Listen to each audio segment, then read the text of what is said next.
Bonjour à tous, j'espère que vous allez tous très bien. Aujourd'hui on se retrouve pour l'analyse de la sixième ronde de l'Open International de La Plagne. J'ai pour l'instant 1,5 sur 5, tout comme mon adversaire.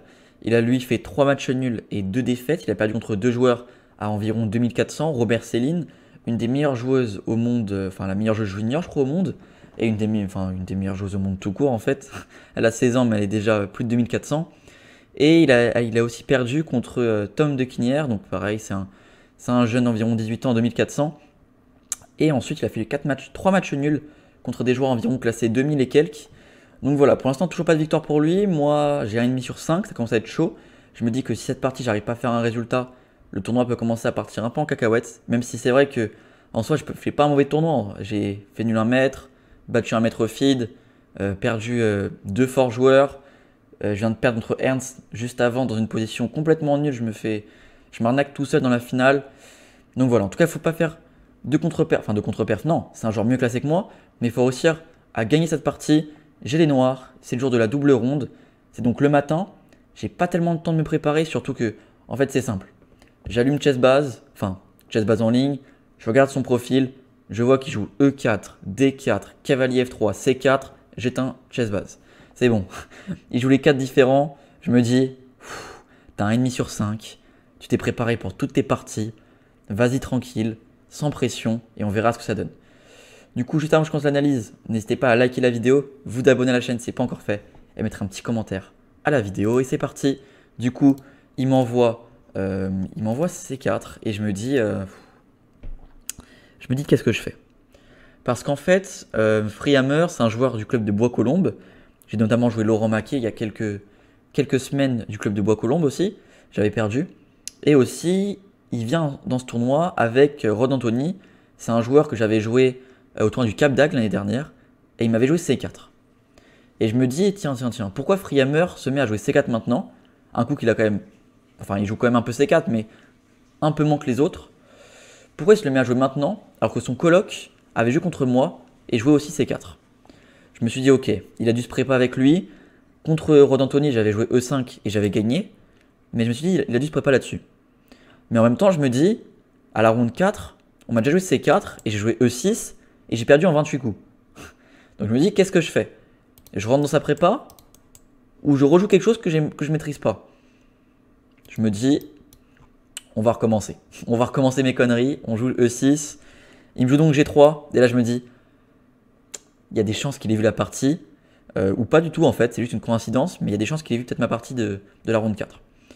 Du coup, je joue cavalier F6. Il me répond fou G2 et je réponds D5. Toujours dans la même idée que la ronde 4. Il me joue donc cavalier F3, je lui joue donc fou E7. Et il me joue donc petit roc et je réponds petit roc.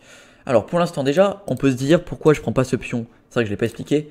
Pourquoi je prends pas ce pion en C4 très rapidement. Le problème c'est bon, ça se joue mais il y a dame A4 et dame prend C4. Et c'est des positions assez tranquilles pour les blancs. Pareil, on peut se dire pourquoi je le prends pas ici. Du coup maintenant, c'est B3, il défend son pion C4. Si je le prends, il rajoute un pion vers le centre, donc c'est pas très malin. Du coup ici j'avais deux possibilités. Soit de venir jouer avec C5, soit de jouer avec D4. Alors B3 il joue donc un double fianchetto. Je commence par calculer D4. Et je me dis en fait que son idée, ça va être de jouer E3. Et qu'après C5, il va jouer prise-prise. Et là en fait je me mets la position dans la tête. Et je me dis mais attends mais ça c'est une Benoni en fait. C'est une Benoni mais de l'autre sens. Normalement ce setup là, c'est plutôt les noirs qui l'ont. Et c'est une Benoni avec les noirs. Là c'est une Benoni avec les blancs. Je me dis, j'ai jamais joué ça de ma vie. Je vais pas trop maîtriser. La Benoni, normalement, c'est moi qui la joue. Mais contre la Benoni, moi, j'ai jamais joué D4, donc je maîtrise pas assez. Je me suis dit que son adversaire a les idées, il sera avantagé. J'ai donc préféré jouer quelque chose de plus simple, on va dire, c'est de jouer C5. Maintenant, mon idée, c'est de dire, ok, peut-être qu'un jour je jouerai D4, mais je te montre pas que j'ai encore envie de le jouer. Peut-être qu'un jour je le ferai, peut-être que je le ferai pas, peut-être que je prendrai, peut-être que je laisserai, mais en tout cas, je te donne pas d'indication. Du coup, il me joue fou B2. Coup logique, je réponds donc cavalier C6. Toujours, on donne pas d'indication. Honnêtement, je m'attendais à un truc du style pion prend et D4 pour venir jouer contre un pion isolé. J'avais prévu de faire cavalier E4 et de jouer un peu actif, genre cavalier C3, fou F6, quelque chose comme ça. Et là, après, c'est une position quand même plutôt agréable, je pense, pour moi. Je pense il a dû se dire pareil que c'était sûrement agréable pour moi. C'est pour ça qu'il a donc joué E3. Alors E3, du coup il me laisse toujours faire D4, je peux toujours faire D4 si je le souhaite. Mais encore une fois, je me dis que les Benoni, je maîtrise pas. Je joue pas ça, je joue pas contre la Benoni d'habitude, donc on va jouer quelque chose de plus simple. Je vois qu'après E3, la tour est alignée avec le pion. Je me dis ok, B6, suivi de fou A6, pour venir mettre une pression sur ce pion C4. C'est mon mauvais fou, donc si j'arrive à l'échanger, bien sûr, je serai très content. Il me joue donc cavalier C3, je joue donc fou A6, comme je l'avais prévu.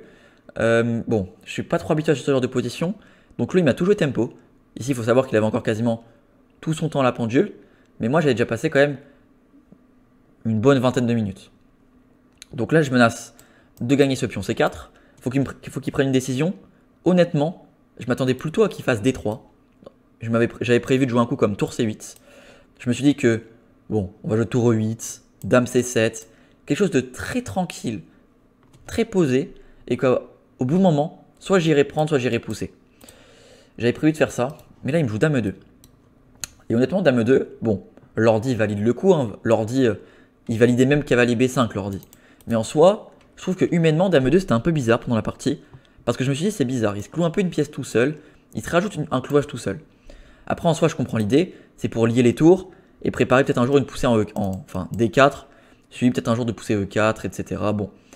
Et en soi je peux pas trop profiter de ce clouage, même si c'est vrai que du coup en jouant dame E2, il peut plus prendre ce pion D5. Du coup ça m'a paru un peu bizarre pendant la partie, et en fait je savais pas quoi jouer. J'ai commencé par calculer pion prend, je me suis dit aussi que dame E2 c'était peut-être pour éviter dame D3, pour jouer sur pion C4. Du coup j'ai plus cette idée là. Bon cette position là je l'aimais pas trop, donc j'évite next l'idée pion prend. D4 pareil, je me suis dit prise prise, non c'est pas E4, prise prise, cavalier B5, et j'aime pas trop lisser cette grande diagonale pour foutre case blanche. Donc j'aimais pas trop. Je me suis dit ok, c'est ni pion prend ni pion pousse. Donc soit je vais jouer un coup d'attente, soit il faut que je trouve quelque chose de dynamique. Et là j'ai peut-être joué un coup assez bizarre. J'ai joué E5. Et E5 en fait, je l'ai beaucoup calculé parce que il peut y avoir des idées tactiques. On remarque que du coup les pions sont plus trop défendus entre eux. E5 c'est assez bizarre parce que du coup je libère la case F5. Je défends plus trop ce pion D5. Et ce pion E5 peut devenir une faiblesse. Donc on peut se dire que pour toutes ces idées différentes, ce coup E5 paraît être très mauvais. Mais en fait j'ai rien vu de concret qui permettait aux blancs de prendre l'avantage. En fait je savais pas quoi jouer. Je savais vraiment pas quoi jouer, j'ai joué E5 et je me suis dit ok, je vais commencer par calculer pion prend. Mais ok, il y a fou prend dame, mais il n'y a rien. Ensuite, cavalier prend, pareil, cavalier prend. Mais là, donc, cavalier prend E5 maintenant. On joue sur le clouage. Mais j'avais vu cavalier prend. Bon, s'il ramasse ce cavalier-là, ici, intermédiaire, on fait dame prend D5. Il est cloué. Et après, pion prend, fou prend E2. On vient donc gagner du matériel. Ensuite, je me suis dit que peut-être qu'il allait reprendre comme ça. Mais pareil, juste on va jouer par exemple cavalier F6. J'ai un pion de plus, donc pas possible. Donc je me dis que cavalier prend D5, c'est pas possible. Ensuite j'ai calculé cavalier prend E5. Cavalier prend, cavalier prend. Mais pareil, je me suis dit ça va retransposer dans ce que je viens de regarder. Il n'y a strictement aucun problème. Cavalier F6, pareil, aucun problème. Bon c'est vrai que je ne l'ai pas expliqué, mais fou prend A8 bien sûr ne sert strictement à rien en fait. Parce que juste ici, niveau matériel, j'ai 2 pièces pour la tour. Et en plus de ça, les cases blanches deviennent très très faibles. Donc je commence à calculer tout ça. Et je me dis que du coup, il n'y a pas d'idée tactique qui marche. Je calcule D4, mais D4, je me suis dit pion prend, cavalier prend, pion prend. Il n'y a pas de cavalier prend D5, toujours. Parce que à la fin de la variante, j'ai dame prend D5, avec le clouage. Donc je me dis, mais attends, mais qu'est-ce qu'il veut faire sur E5? Et E5, j'ai vu qu'il était assez surpris de mon coup. Et en soi, d'un point de vue positionnel, stratégique, c'est un peu bizarre E5, c'est vrai. Mais comme j'ai rien vu de concret, j'ai voulu un peu rajouter du dynamisme à la position. Après 15-20 minutes de réflexion, il m'a joué cavalier H4, qui paraît être un coup logique. Il rajoute une pression sur ce pion D5 et sur le clouage, et il menace cavalier F5. Donc j'ai donc vu ces deux menaces, je me suis dit, quelle pièce permet de à la fois défendre ce pion et la case F5. Donc rapidement, j'ai pu jouer dame D7, qui me permet de tout défendre à la fois. Encore une fois, il fallait calculer les cavaliers prend, mais encore une fois, pareil, on vient juste tout ramasser. Et alors, il y avait quand même peut-être une petite subtilité ce coup-ci. Cavalier prend, fou prend, dame prend, pion prend, fou prend E2. Bien sûr, s'il prend, je suis très content. Hein. Prise, prise. Roi prend, fou prend H4. Ça, c'est complètement gagnant pour moi. Mais la subtilité qu'il fallait calculer, c'est là qu'il y avait peut-être tour Fe1. Mais j'avais prévu juste de faire fou D3. Et après prise, encore une fois, je peux faire fou prend H4, pion prend F6. Et en fait, je vais récupérer ce pion. Et ok, il y aura fou de couleur opposée, mais il a une structure très mauvaise. Donc je suis mieux. Donc j'ai calculé tout ça. Je me suis dit qu'il n'y avait pas de problème tactique. Et donc ça marchait pas. Du coup, lui aussi, il l'a compris. Il m'a joué D3. D3, un coup assez passif. Franchement, je pense que c'est une erreur. Je vais marquer ça comme erreur. Je m'attendais plutôt à un coup comme F4 pour venir rajouter un peu du jeu, du dynamisme, encore une fois, à la position. J'avais prévu de faire E4. Je me suis dit que s'il fait rien, j'aurai une bonne position. Et s'il fait pion prend, encore une fois, il y a la dame derrière. S'il fait par exemple D3 pour tout ouvrir, je peux juste faire pion prend, dame prend et D4. Je ferme tout. Pion prend, pion prend. Bien sûr ici, fou prend C6 n'est pas possible avec dame prend D4 parce qu'il y a le clouage à la fin. Donc je me suis dit que cette position là, elle était clairement ok. J'ai un pion passé. Alors ok, ça peut devenir un pion faible, mais en soi je voyais pas trop comment il pouvait le gagner. J'allais mettre un fou en C5, une tour en D8. Il n'y a pas trop de problème. Du coup, je me suis dit que j'allais jouer comme ça. Il m'a donc joué D3 à la place de F4. J'ai direct répondu par D4, qui est un bon coup. On va mettre un point d'exclamation parce que c'est un coup important, D4. Directement, encore une fois, on joue actif. On ne le laisse pas réagir. Encore une fois, s'il prend, on reprend du pion E. Et l'idée, après cavalier E4, c'est de venir jouer tour AE8. Il ne prend pas, sinon on fait fou prend. Et on va doubler ses pions. On rajoute un clouage. Et ici, on est mieux avec les noirs, bien sûr. Bon, par exemple, cavalier F3, cavalier prend, dame prend, et fou D6. On remarque que les noirs sont mieux parce qu'on a des pièces plus actives, plus harmonieuses, et un cavalier qui peut vite aller en B4, attaquer des faiblesses, le fou va se réactiver, tout va bien de mon côté. Du coup, je me suis dit que pion prend, je suis tranquille. J'ai donc calculé cavalier E4 ensuite, c'est d'ailleurs la partie cavalier E4. Cavalier E4, donc là, j'ai pas trop de choix. En fait, si je fais rien de spécial, par exemple fou B7, pour recycler mon fou, maintenant qu'il y a le pion en D3 et qu'il n'y a plus la menace, il va juste faire cavalier prend, fou prend, et peut-être cavalier F3 aussi. Et en fait, je me suis dit que je pourrais jamais prendre, sinon il va juste faire pion prend, me mettre une pression sur E5, et ensuite il va préparer la poussée en D4. Je me suis dit que si je prends pas, qu'est-ce que je fais? Et j'avais pas trop d'idées. Donc je me suis dit que là, il faut trouver quelque chose, donc cavalier prend E4. Encore une fois, on joue actif. Alors là, il faut bien calculer, parce que cavalier prend E4, on peut se dire, c'est facile. Cavalier prend E4, fou prend H4, et on a une très bonne position. Mais ça, il l'avait vu, bien sûr. Après cavalier E4, fou prend E4, fou prend, il a bien joué dame H5. Ce coup, bien sûr que j'avais calculé, hein. Il menace mat, et il menace de récupérer le fou avec la dame. Alors, il fallait quand même calculer pion prend, parce que c'était un peu intéressant quand même. On vient ouvrir la colonne G sur le roi. D'ailleurs, dans l'analyse, il m'a dit que, après réflexion, il s'est peut-être dit que ça c'était mieux que la partie. Honnêtement, je suis pas sûr, parce que je me dis quand même qu'il y a quand même beaucoup de faiblesses, et je vois pas comment il peut vraiment m'embêter sur mon roi. Et du coup, s'il m'embête pas, ça va juste créer des faiblesses pour la finale. Donc honnêtement, je pense que son idée dans la partie, c'est la meilleure, dame H5, pour me forcer à venir jouer F5, fou D5 échec, roi H8 et dame prend H4. Alors maintenant qu'on est ici, je me dis quelle pièce faut que j'échange. Je vois qu'il a un très fort fou et un fou qui est enfermé. Donc directement, je me dis, il faut réussir à échanger ça contre ça. Parce que si j'échange ça contre ça, le problème c'est que ça va être fou de couleur opposée. Donc sûrement des grandes chances de match nul. J'ai donc fait fou B7. Ici, il peut bien sûr pas prendre ce cavalier à cause de dame prend, menace mat, force F3. Et derrière, on peut déjà placer les pièces et on a une très bonne position.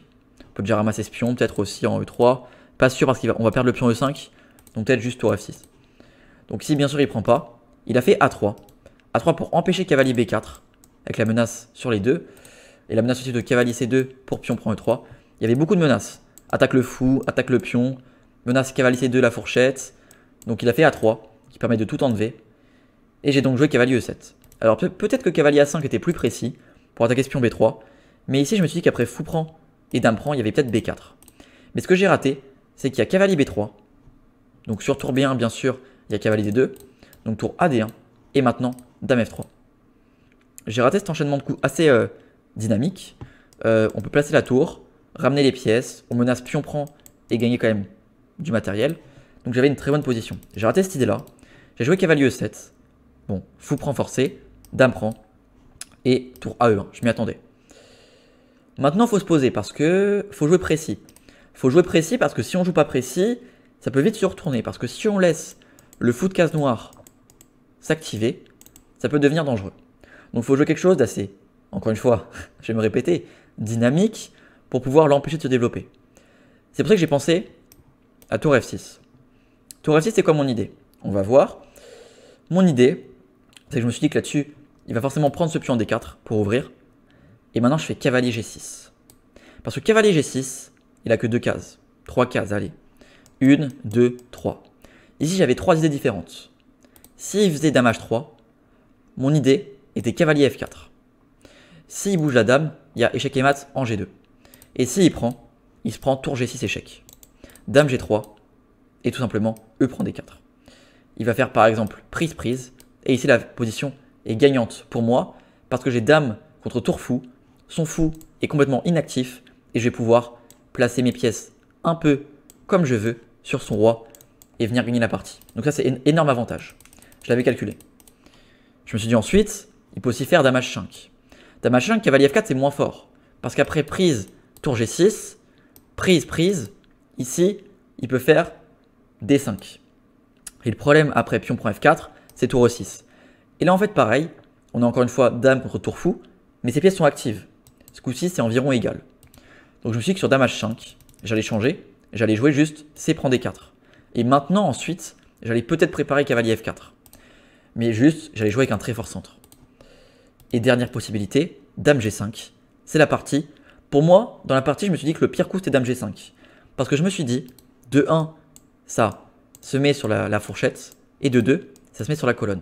En soi, le pire coup c'est dame H3, puis dame G5. Le meilleur c'était dame H5. J'ai donc fait ici C prend D4. Alors qu'est-ce que j'avais peur? Je me suis dit cavalier F4, j'avais peur de prise. Bon bien sûr tour G6 là-dessus, encore une fois c'est égal, à cause de D5, voire c'est peut-être les blancs qui jouent pour le gain. Mais en fait l'idée que j'ai ratée, c'est que je pouvais d'abord reprendre ce pion en D4. Et maintenant, si les blancs faisaient par exemple tour E5 pour s'activer, je pouvais faire des coups comme tour G6, prise, prise. Et quand ils vont doubler, j'ai déjà dame F3. Et en fait, j'ai négligé le fait que les pions vont tellement être faibles, le fou est tellement mal placé, que c'est énorme avantage. Parce qu'en fait, c'est comme si je jouais avec une pièce de moins. Et ça, je l'ai complètement négligé. J'ai donc pas joué cavalier F4, qui terminait quasiment directement la partie. La meilleure variante de l'ordinateur, c'est pion prend, et F3. Tour G6, et dame prend, prise et tour E5. Ça, c'est la meilleure variante de l'ordinateur. Mais même comme ça, c'est très compliqué. Parce qu'ils doivent défendre ce pion, donc roi G2, pour pouvoir bouger la tour. Et maintenant B5. S'il prend, il va se créer 2 grosses faiblesses. Et s'il prend pas, je vais prise et gagner une pièce. Donc encore une fois, ici, c'est gros avantage noir. Donc j'ai raté cette idée qui gagnait quasiment direct la partie. Enfin, je ne l'ai pas raté en soi. Je l'ai calculé, mais c'est une mauvaise évaluation de la position de ma part. J'ai donc joué plutôt C prend D4 et je me suis dit qu'en fait, cavalier F4, je peux le faire un peu quand je veux. Je ne suis pas pressé. Je peux d'abord reprendre. C'est toujours un avantage d'environ moins 1,5. Je peux toujours reprendre et ensuite préparer cavalier F4. Et d'ailleurs, dans l'analyse, il m'a dit qu'il trouvait que pion prend c'était encore une meilleure idée que cavalier F4 direct. Parce qu'en fait, il est un peu en zigzag. Je menace toujours les mêmes menaces. Il ne peut pas partir avec sa dame. Sinon ici, je peux jouer des F4. F4, il va jouer un coup, je sais pas, tour E4. Je vais doubler, je vais faire pion prend. La dame va coulisser. Enfin, c'est très simple à jouer pour moi. Du coup, il n'a pas tellement de coups. Il est un peu en zigzag. Dans la partie, moi, j'avais calculé F3. Je m'attendais plutôt qu'il fasse F3. J'avais prévu F4 et là, j'avais prévu G4. Je me suis dit que ça, c'était peut-être la meilleure défense pour lui. Et après, j'avais prévu de faire B5 pour tout péter à l'aile dame. Et là, c'est gros avantage noir. Mais lui, il n'a pas joué F3. Il a joué F4. Sur F4, bien sûr, je l'avais calculé. Au départ, j'avais calculé cavalier prend F4. Je me suis dit qu'après pion prend, tour G6 et tour prend E5, l'avantage n'était pas flagrant. Je me suis dit qu'en fait, après tout ça, je voyais pas trop comment je progressais. Après, par exemple, fou prend D4. Je me suis dit que là-dessus, il y avait quand même tour fou pion, des pièces actives pour les blancs, et c'était assez compliqué d'avancer. L'ordi donne moins 1,5 pour les noirs, mais en pratique, je trouve ça assez compliqué parce que dame D7, il y a tour là, la tour peut coulisser, il va ramener une deuxième pièce. Je trouvais ça assez compliqué. C'est pour ça que j'ai préféré jouer pion prend, qui est moins bon. On repasse quasiment à égal la position, donc on passe de moins 2 à égal quasiment. Parce qu'en fait là-dessus, il y a fou prend D4. Je l'avais bien sûr calculé, et j'avais prévu tour D6. Alors ce qu'il fallait avoir dans la tête, c'est sur pion prend, s'il reprenait du pion, il y avait bien sûr le très fort coup cavalier prend F4. Parce qu'en fait, s'il reprend de la dame, j'ai tour G6, Sur roi F2, j'ai dame G2 mat, donc dame G3, et ici, dame C7.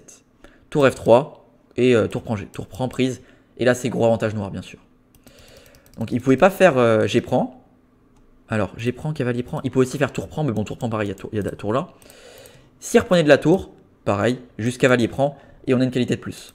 Donc il ne pouvait pas reprendre ce pion, donc fou prend bien joué, j'avais prévu tour D6, pour mettre la pression sur le pion D3 derrière. Il me fait donc fou E5 et je fais tour prend D3. Ici il vient donc prendre le pion F5, bien joué, je ramasse donc le pion B3, c'est un enchaînement de coups forcés. Et ici moi j'ai prévu qu'il fasse fou prend F4. J'avais prévu tour prend A3, et j'ai donc un pion de plus. Après attention parce que ces pièces sont assez actives. Je me suis dit que ça pouvait être dangereux. Mais lui il a fait fou D6 directement. Il voulait défendre ce pion, puis reprendre. Parce qu'il s'est dit que si je prenais ce pion G3, il allait juste reprendre, et ensuite ça ouvre un peu les colonnes, et ça tient. Là-dessus j'ai fait dame C6. J'ai pas voulu prendre ce pion. Parce que je me suis dit qu'en fait, dès qu'il va le prendre, ça va lui créer des faiblesses, et ça va me permettre de faire cavalier H4, cavalier F3. Donc il ne pouvait pas trop prendre ce pion. Donc dame C6, j'avais aussi prévu fou prend F4, mais je me suis dit que je pouvais juste faire ici dame prend C4, et j'avais un pion de plus encore une fois. Il a donc fait tour E6 pour défendre son fou. J'ai donc fait dame prend C4, je ramasse le pion. Il a fait tour FE1 pour rajouter une pression, menace mat en E8 quasiment. Bon, ici j'ai donc fait l'enchaînement de coups dame D4 échec, roi H1 et tour E3 pour l'empêcher de menacer mat. Il a donc changé de colonne, tour C1, parce que maintenant, imaginons que je joue un coup aléatoire. Son idée c'était tour prend E3, dame prend E3 et tour C8. Donc là, il fallait faire attention à ça. Ici, j'ai donc fait tour D8 pour empêcher cette idée, parce que maintenant sur tour prend, j'ai juste à faire dame prend. Et sur par exemple tour C8, bah maintenant c'est même moi qui va le mater en fait. Enfin par exemple, je peux déjà faire ça. Au pire des cas, je peux déjà faire ça. Et c'est complètement gagnant pour moi. Donc ici, il a fait G prend F4. Et quand il a fait G prend F4, je me suis dit que la partie était terminée. Enfin, en fait là, la partie est déjà terminée. Sa grosse erreur ici, c'est tour C1, qui lui fait perdre direct la partie. Le meilleur coup était tour 1 prend E3, prise et roi G2. Et se dire ok, on a deux pions de moins avec les blancs, mais on a un peu de jeu. Bon, ici c'est quand même mieux pour moi, mais c'est encore compliqué à convertir. Mais sur tour C1, j'ai donc fait tour D8, prise et cavalier H4. Et en fait, je me suis dit ok, c'est terminé. Comment il défend à la fois la tour et la dame? Je me suis dit dame G4, mais dame G4, j'ai bien sûr directement vu dame D5, échec, roi G1 forcé et tour prend E6. Donc je me suis dit que la partie était terminée. Je m'attendais à qu'il abandonne sur cavalier H4. Et là, parce que ok, pareil, sur tour prend, on ramasse direct la dame, dame de plus. Et là, il me joue dame G5. Et je me dis, j'ai gâché la partie. Je me dis, j'ai gâché la partie. On est en Zeitnote. Il nous reste quelques minutes chacun. Enfin, je pense que vous imaginez la pression que j'avais avec 1,5 sur 5. Je voulais absolument perf, absolument revenir à mon elo habituel qui est environ 2050-2100. Donc je devais absolument gagner cette partie. Et quand je vois dame G5 dans le Zeitnote, je me dis, comment je défends à la fois le cavalier et à la fois la tour. Et là, heureusement, par chance, parce que j'avais vraiment rien calculé, je me dis, mais attends, j'ai juste à faire tour G8. Parce qu'en fait, s'il prend mon cavalier, je prends sa tour. Et s'il prend ma tour, je vais reprendre. Et maintenant, il ne pourra pas prendre le cavalier, parce que sa tour est attaquée. Ça, franchement, je ne vais pas vous mentir, c'est de la chance totale, parce que j'avais juste complètement zappé dame G5. Heureusement qu'il y a bien tour G8 et les pièces qui sont attaquées. Il a donc fait tour prend E3, dame prend E3, j'attaque la tour. Donc tour F1 pour empêcher dame F3. Mais ici, j'ai juste à faire dame E4 échec, roi G1, cavalier F3, fourchette, force tour prend et dame prend, et il m'a fait fou E5. Ici, je me suis dit que ça allait être compliqué, parce que je ne peux pas faire H6, sinon il y a mat en 1, clouage. Et il menace quand même, si je fais un coup aléatoire, il menace peut-être des fou prend G7 quand même, il faut faire attention. En soi, ça marche pas, mais fou prend, tour prend, dame D8 et la perpète. Ça, dans Zeitnote, je me suis dit ça. Je me suis dit, oh mince, il menace la perpète. Donc j'ai commencé par calculer dame B7. Mais je me suis dit, dame B7, ça va être chaud quand même, c'est un peu passif, mais bon, ça doit être gagnant. Et quand j'allais jouer dame B7, je me suis dit, mais attends, mais je suis débile. Si je fais un coup aléatoire, quand il fera fou prend, tour prend, il pourra pas bouger sa dame pour faire la perpète, parce qu'il est cloué. Donc j'ai juste fait dame prend A3, et il a abandonné, parce que c'est terminé en fait. J'ai une qualité, 2 pions de plus, 2 pions passés, il a aucune menace comme il est cloué, Et même s'il se décloue, j'ai juste à faire par exemple, je sais pas, n'importe quel coup. Imaginons il joue roi F2, je peux jouer dame C5, roi bouge, dame C4, et après j'irai juste en F7. C'est terminé. Donc après, dame prend A3, il a abandonné. Ça fait donc 2 points et demi sur 6. On va faire le bilan de partie. Je pense que j'ai fait plutôt une partie correcte. On va voir un peu ce que ça donne. Ouais. 92,8 de précision de mon côté. 86,2 de son côté. Il a fait 5 erreurs, une imprécision. Moi, j'ai fait 2 coups manqués qui pouvaient me permettre de gagner la partie plus rapidement et 3 imprécisions. Donc, à part des coups qui m'auraient pu me permettre de gagner la partie plus rapidement, j'ai pas fait d'erreur. Donc, ça, c'est plutôt cool. Une partie plutôt propre. J'ai bien aimé cette partie. Donc, cavalier F6, donc l'ouverture, ok. Je connaissais pas trop. Donc, vraiment, je l'ai joué en réfléchissant. Et en fait, j'ai joué des bons coups. E5, imprécision, ok. Bon, l'ordi n'apprécie pas trop. Il voulait jouer quelque chose de plutôt tranquille, l'ordi. Bon, cavalier H5, dame D7. Donc, D3, il fallait qu'il joue avec F4. J'ai donc joué D4. Donc là, quasiment, jusqu'à là, j'ai quasiment joué que la main line. Donc ça, je suis hyper content. J'ai joué une très belle partie jusqu'à là. Et la fou B7. Ici, on l'a dit. Non, on l'a pas dit. Ici, qu'est-ce que j'ai raté? L'ordi voulait que je joue avec tour AE8. Bon, fou B7, c'est pas non plus une grosse erreur. Hein. On passe de moins 0,80 à moins 0,30, 40. Bon, ça va. A3, donc là, j'ai raté cavalier A5. On l'a dit. Mais bon, en soi, du coup, c'est juste pour prendre un plus gros avantage. Je suis toujours mieux ici. Dame prend, tour AE1, tour F6. Alors, tour F6, l'ordi voulait que je joue avec B5. Mais tour F6, j'ai vraiment trop aimé mon idée. Elle est tellement dangereuse. Pion prend, cavalier G6. Dame G5, donc on l'a dit, il fallait faire dame H5. Prise, F4. Et là, donc là, ouais. Encore une fois, j'ai raté. Enfin, je l'ai vu. Mauvaise évaluation de la position sur cavalier prend F4. J'ai mal évalué cette position. Donc, pion prend. Donc là, l'ordi donne égal, mais en soi, humainement, on préfère tous prendre les noirs. C'est quand même pion de plus. C'est tellement difficile à défendre, surtout en Zeitnot. Donc là-dessus, ouais, tour E6, erreur. Et là, bon, il fait la gaffe, tour C1, mais en soi, c'est tellement difficile à comprendre qu'il faut prendre cette tour. Parce qu'en fait, plus tu échanges le matériel, plus la différence de matériel va se refaire sentir. Et comment ça, tu te dis échanger pour faire roi G2? Ça sert à quoi, roi G2? Dans tous les cas, si tu passes par là, tu vas te prendre peut-être des mates ou des perpètes, le pion va s'avancer. Enfin, c'est pas intuitif du tout en fait, surtout avec peu de temps. Et même avec beaucoup de temps, c'est tellement pas intuitif. Tu préfères tellement faire tour C1 pour menacer des histoires de maths. Et donc là, il s'est pris tour D8. Cavalier H4. En fait, cavalier H4, par chance, c'est le meilleur coup en fait. Le coup, j'avais pas vu dame G5, mais cavalier H4, c'est quand même le meilleur coup. Et donc derrière, tour G8. Dame prend. Cavalier F3. Prise. Et dame prend A3. J'ai donc 2,5 sur 6. Vous avez vu ensuite que j'ai gagné contre Duport-Nicolas, analysé par Mathieu Cornette, la toute première vidéo. J'ai donc 3,5 points sur 7. Il ne reste plus que 2 parties. Je suis actuellement aux alentours de 2000. Je suis actuellement aux alentours de 2055, je crois, feed. Mon objectif est de faire 1,5 sur 2 pour passer 2100 feed à la fin de ce tournoi. Il reste 2 rondes.